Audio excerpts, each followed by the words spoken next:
Hello বন্ধুরা, দেখো আজকে তোমাদের সাথে একটা নতুন রেসিপি শেয়ার করতে চলেছি। থানকুনি শাকের তরকারি আমি আমার মতো করে যেভাবে রান্না করি আমি সেইভাবেই শেয়ার করলাম। প্রথমে কড়াইতে তেল দিয়ে 5 ফোড়ন, শুকনো লঙ্কা দিয়ে ফোড়ন দিলাম। এরপরে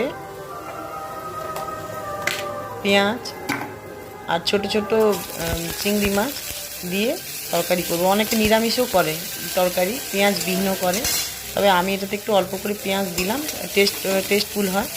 আর থানকুনি শাকের তরকারিতে অনেকে থানকুনি শাক, বেগুন এটা দিয়েই রান্না করে। আমরা হচ্ছে মিষ্টি আলু আর এমনি আলুও দিই। হ্যাঁ, এর সঙ্গে আমি সব রকম দিয়েছি, বেগুন, মিষ্টি আলু, আলু আর থানকুনি শাক।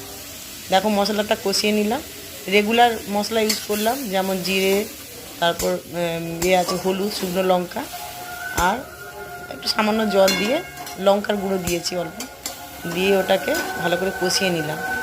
এরপরে শাকগুলো দিয়ে দেবো, শাক, আলু, বেগুন যা ছিল ওগুলো দিয়ে কষাতে থাকবো। তারপরে ঢাকা দিয়ে রেখে দিলে তরকারি কিন্তু ধিমে আছে সুন্দর আস্তে আস্তে করে হয়ে যাবে। বেশি সময়ও লাগে না, কিন্তু এই তরকারি খুবই টেস্টফুল হয়। বাড়িতে বানিয়েও আপনারা খেতে পারেন। ফাইনাল লুকটা দেখুন। এই ছিল আজকে আমার রেসিপি। কেমন রান্নাটা হয়েছে আপনারা দেখে একটু জানাবেন। যদি ভালো লাগে অবশ্যই লাইক, কমেন্ট এবং শেয়ার করতে পারেন। ধন্যবাদ সবাইকে।